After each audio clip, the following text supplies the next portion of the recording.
baru saja Menteri Luar Negeri Indonesia Retno Marsudi berbicara di forum debat terbuka Dewan Keamanan PBB di markas PBB di New York, Amerika Serikat, membahas situasi di Palestina. Menlu Retno menegaskan posisi Indonesia untuk terus mendukung Palestina dan meminta Dewan Keamanan PBB segera menghentikan perang di Gaza. Madam President, I'm here today for the third time in 3 months, joining the Council debate on Palestine, to reaffirm Indonesia's unwavering commitment to stand with Palestine, to declare that Indonesia will not rest until we see justice and dignity restored for the Palestinian people. I'm also here to remind Council members that you have a great mandate to maintain international peace and security, not to tolerate wars, and especially not genocide. Madam President, the UN Charter is clear. The Security Council resolutions are binding and must be enforced. My question today, how many resolutions been adopted on Palestine? How many are enforced? Where must Palestine go when for decades the Council fails to act on its own resolution while Israel kills Palestinians with impunity? Once again, I urge Council members to stop the everyday horrors faced by the Palestinians in Gaza and the West Bank. Sebelum menghadiri forum debat terbuka Dewan Keamanan PBB, Menteri Luar Negeri Retno Marsudi pekan lalu mengumpulkan pakar hukum internasional untuk berdiskusi soal dukungan kemerdekaan Palestina.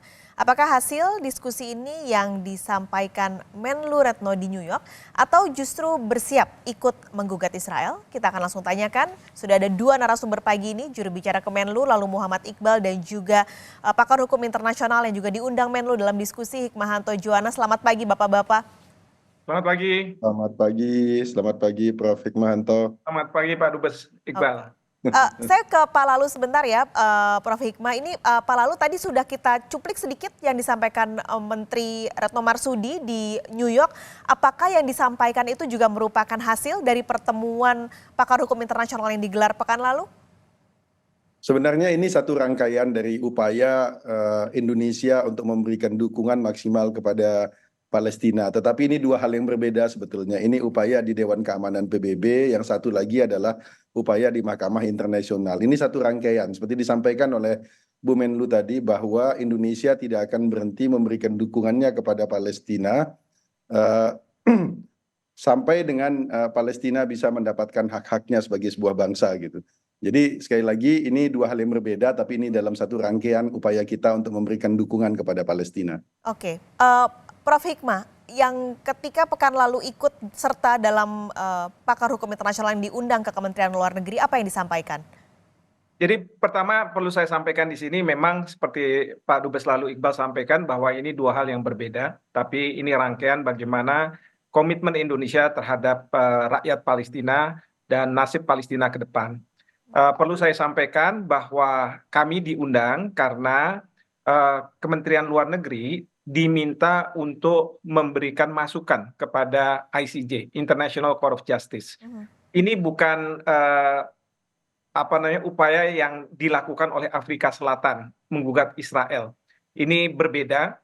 Ini berkaitan dengan adanya resolusi Majelis Umum PBB yang diadopsi tanggal 30 Desember 2022, di mana di situ Majelis Umum PBB meminta jawaban hukum dari Mahkamah Internasional terkait apakah okupasi yang dilakukan Israel itu sah atau tidak, dan kemudian bagaimana kebijakan-kebijakan yang dibuat oleh pemerintah Israel di tanah Palestina. Nah, Indonesia sendiri sudah menyampaikan written submission, jadi pandangan yang sifatnya tertulis dengan sejumlah negara, termasuk di situ Pakistan, kalau saya tidak salah ada 50 negara, dan di situ Indonesia mengatakan bahwa okupasi yang dilakukan Israel itu tidak sah, dan oleh karenanya kebijakan-kebijakan yang dibuat oleh pemerintah Israel juga tidak sah. Nah, kemudian Mahkamah Internasional memberi kesempatan kepada negara-negara yang membuat written submission, di mana juga Israel, Amerika Serikat, Kanada juga memasukkan, itu diberi kesempatan untuk menyampaikan oral submission, jadi pernyataan yang sifatnya lisan. Nah, dalam konteks itu, tanggal 19 Februari mendatang, Ibu Menlu akan menyampaikan di depan ICJ. Nah, dalam konteks itulah kami para pakar hukum internasional di Indonesia diminta untuk hadir dan memberikan masukan. Salah satu masukan yang saya berikan pada saat itu, saya katakan, Ibu Menlu, mengingat ini waktu hanya sedikit, 30 menit, dan kita sudah menyampaikan written submission, artinya kita tidak boleh menyimpang dari apa yang sudah kita sampaikan, maka kesempatan ini harus menyampaikan pidato yang menggelegar, pidato yang mungkin saja advisory opinion itu akan diabaikan oleh Israel, kalau misalnya nanti pro terhadap Palestina. Tetapi kita harus bisa membuat pidato yang menjadi atensi dunia. Dan ini penting sekali. Karena apa? Karena kita ingin suara aspirasi dunia, terutama kita yang mendukung rakyat Palestina dan membuat Palestina nantinya menjadi merdeka, itu harus didengar, gitu. Nah, inilah yang kemudian kami dari pakar hukum internasional ini mencoba untuk memberikan masukan-masukan kepada Ibu Menlu. Nah, saya teringat karena begini, Bung Karno tahun 1930 sebelum kita merdeka, pada waktu itu dituduh melakukan pemberontakan oleh pemerintah Belanda, itu membuat pledoi, judulnya Indonesia Menggugat, dan itu menggelegar. Dan alhamdulillah tahun 1945 kita merdeka. Nah, kita harus bisa membuat pidato yang menggelegar ini, sehingga walaupun Israel nantinya tidak akan menjalankan advisory opinion atau fatwa hukum dari Mahkamah Internasional, tapi tetap dia harus memahami suara dari dunia. Jadi seperti itu, Mbak Priscilla. Ini Pak Lalu, ini kan sudah disampaikan sebenarnya secara tertulis pada tahun lalu, meskipun pidatonya baru akan disampaikan Bu Menlu pada 19 Februari mendatang. Dengan adanya masukan-masukan dari pakar hukum tadi juga Prof. Hikmah bilang kita harus buat pidato yang menggelegar. Adakah efeknya nanti Pak Lalu di tanggal 19 Februari nanti? Pasti ada akan efeknya. Jadi saya ini banyak kerancuan pemahaman mengenai ICJ ini. Jadi ini ada 3 event yang kita bicarakan sekarang. Yang pertama, event yang terjadi di DK, di mana Ibu Menlu sudah ketiga kalinya. Ini ketiga kalinya beliau menghadiri open debate di DK. Ini menunjukkan betapa kita sangat berkomitmen untuk memberikan dukungan, dan semua event, semua occasion yang memungkinkan untuk memberikan dukungan bagi Palestina kita gunakan untuk memberikan dukungan. Karena itu Ibu Menlu sibuk sekali dalam beberapa bulan terakhir ini untuk memberikan dukungan di dalam semua kanal yang memungkinkan untuk memberikan dukungan. Nah, di Den Haag sana itu ada 2 event. Satu event yang terkait dengan gugatan Afrika Selatan yang berbasis pada konvensi genosida, dan kita clear, kita sampaikan dari awal bahwa secara moral dan secara politis kita mendukung upaya yang dilakukan oleh Afrika Selatan. Sayangnya memang kita bukan anggota di konvensi genosida, sehingga mungkin kita tidak bisa memberikan dukungan langsung secara legal. Namun dukungan politis kita berikan terus-menerus kepada upaya semacam ini. Nah, yang ketiga, ini yang terkait langsung dengan Ibu Menteri Luar Negeri adalah pada tanggal 19, tadi disampaikan oleh Prof. Hikmahanto, beliau akan menyampaikan statement lisan, menyampaikan pernyataan lisan yang meminta, mendukung dan mendorong Mahkamah Internasional untuk memberikan advisory opinion, memberikan saran kepada Majelis Umum, menjawab permintaan Majelis Umum sendiri yang berdasarkan resolusi Desember 2022, tetapi disubmit oleh Sekjen PBB ke Mahkamah Internasional bulan Januari 2023, yang meminta advisory opinion dari Mahkamah Internasional mengenai konsekuensi dan status hukum dari pendudukan Israel atas Palestina yang sudah berlangsung sangat lama. Nah, kalau nanti Mahkamah Internasional menyampaikan advisory opinion ini akan memberikan konsekuensi politis yang sangat besar bagi Israel. Karena itu Israel sekarang melakukan berbagai upaya, dan negara-negara yang mendukung Israel juga melakukan berbagai upaya untuk mempertahankan posisinya di dalam isu ini. Dan inilah yang ingin dilakukan oleh Ibu Menteri Luar Negeri. Ini memang memiliki dampak politis yang sangat panjang. Setidak-tidaknya Majelis Umum PBB memiliki dasar hukum untuk melakukan upaya-upaya lebih lanjut atas dasar dari advisory opinion yang diberikan oleh Mahkamah Internasional tersebut. Oke, ini saya penasaran apa konsekuensi politiknya. Tapi jangan dijawab dulu Bapak-Bapak, kita akan jeda sejenak. Usai jeda kita akan kembali perbincangan soal ini sampai Indonesia Pagi segera kembali. Kami masih bersama juru bicara Kemenlu lalu Muhammad Iqbal dan juga pakar hukum internasional Hikmahanto Juwono pagi ini di Sapa Indonesia Pagi. Saya kembali ke Pak Lalu, tadi Pak Lalu sempat bilang soal konsekuensi politik untuk Israel dari advisory opinion Mahkamah Internasional ini. Benarkah bisa membuat konsekuensi politik untuk Israel yang tampaknya sangat kekeh gitu dengan apa yang dia lakukan meskipun sudah banyak sekali dunia internasional mengecam? Ya kita tahu memang Israel ini akan stubborn gitu dalam bukan hanya kali ini, hampir semua resolusi Dewan Keamanan PBB juga diignore oleh Israel karena itu di dalam statementnya kemarin tanggal 23 sore waktu New York, Bu Menlu kan mempertanyakan itu gitu loh, bahwa Dewan Keamanan PBB ini tugasnya untuk menjaga perdamaian, bukan untuk membiarkan terjadinya pembunuhan, apalagi genosida gitu. Itu yang dipertanyakan Bu Menlu. Kita sadar betul bahwa itu sikap Israel gitu. Tapi fakta bahwa Majelis Umum PBB itu kan adalah organ tertinggi di PBB, di mana semua negara anggota one country one vote berada di situ. Dan selama ini itulah yang menjadi platform utama kita di dalam menekan Israel. Kalau kita lihat misalnya sejak terjadinya serangan tanggal 7 Oktober tersebut, Majelis Umum PBB sudah membuat resolusi terkait dengan Gaza jauh sebelum Dewan Keamanan menghasilkan resolusi tentang Gaza.